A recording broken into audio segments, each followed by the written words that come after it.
So good morning. So today I thought I would talk about the tripod and how I use the tripod with the canoe. So I've got some tips that might help you if you're thinking about bringing your tripod with you onto your boat. So maybe I can help you with that, before you decide to bring this very expensive piece of equipment with you on your boat. So first of all, I do use my boat to get to a location where I might be camping overnight.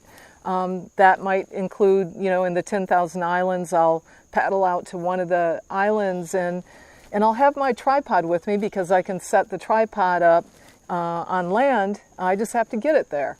So that's one way that I use the tripod, and I'll talk to you about how I transport it as well. And I also go to locations where the water is shallow enough that I can actually get out of the boat and then set up the tripod from there. So if you're in a location where where you can do that, then the main thing you need to think about is keeping your tripod safe while you're transporting it in the boat. So where I paddle, I'm mostly in salt water, and salt water is very corrosive. What I do is, I have on the bottom of the tripod, I have these screws that come out. These are the little points at the end of the leg, and these get corroded. They rust out pretty quickly, and so I clean them. I try to keep them clean.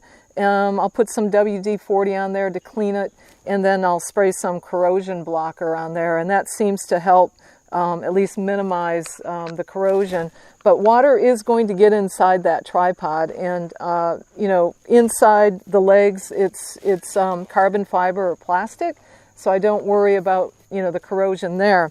Where I am concerned about corrosion is on the top part with the ball head, and so this area here, I try to keep that away from the water all the time, and so that's when I'm using it in the water. So if I have it set up in the water, the legs will be in the water, but this part will not be, in the ball head as well. So these guys here, they'll corrode big time, and so I want to make sure that they're clean and dry.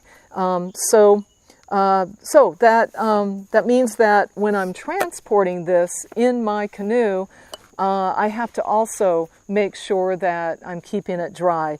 And I don't have hatches like a kayak would have a hatch where I could put that tripod inside while I'm getting to my location, but I don't have that with the canoe. And always, even if I'm really careful, I get water in this canoe, and so water will be kind of laying on the bottom. And where is the tripod laying? Well, it's on the bottom. So it could be sitting in that salt water while I'm paddling to my destination. So to keep it dry, I use a pretty crude method, but it works. I have a compact compactor trash bag, and I put it inside here and roll it up. And I learned this method when I started kayaking. Somebody taught me this method where you take the end of your bag and you just kind of curl it as tight as you can, and then kind of fold it over. And I have a hair tie. So if you can see that hair tie, what I do is I just tie that off real tight, and unless there's a hole in the bag, water is not going to get in there. So, and then for extra protection, I put it in this nylon bag. This was I think it was a camp chair bag that I stole from myself. Anyway, so it's in here, and this is how I transport it. And and I don't have to worry about it while I'm paddling my boat. Okay, so the other way that I use my tripod, and I haven't done it very often, but there is a location where I've gone to photograph birds that were nesting in these little mangrove islands, and so they were above eye level, Unlike most of the birds that I photograph that are wading birds, and I'm in really, really shallow water, and I don't, I don't use a tripod in those situations because the boat is basically sitting on ground while I'm, trying to photograph these birds. But the situation with the nesting birds, there were two things going on there that made it different. One is that the water levels could be relatively high, so I wasn't able to just sit my boat on land.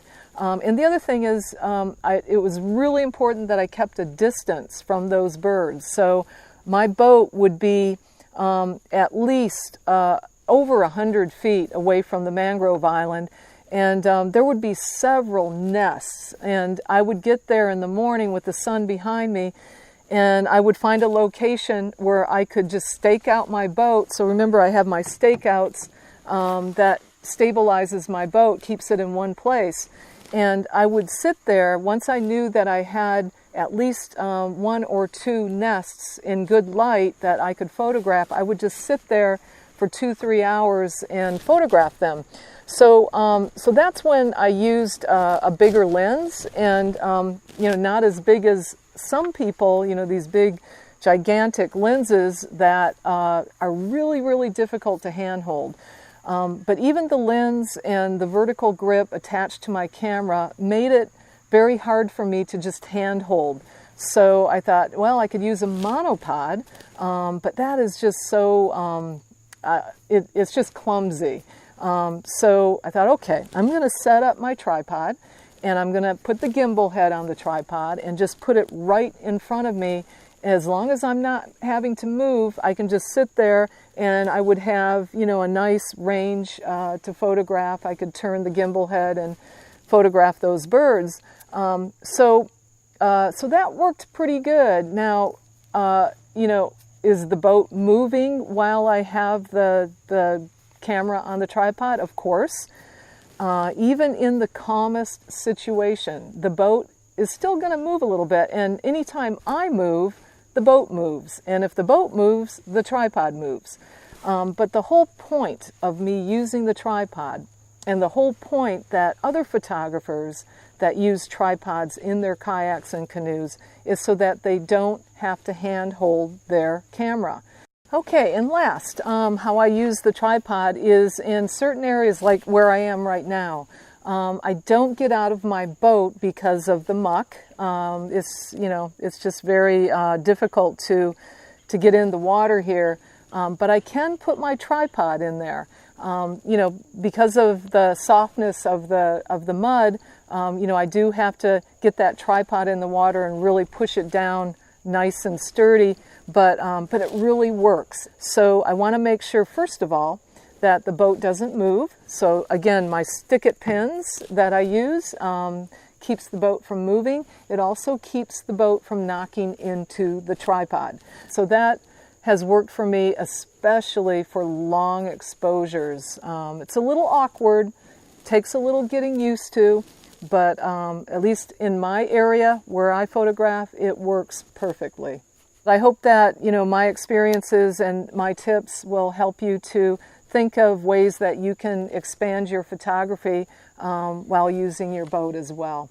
But more importantly, just go out there and have a good time.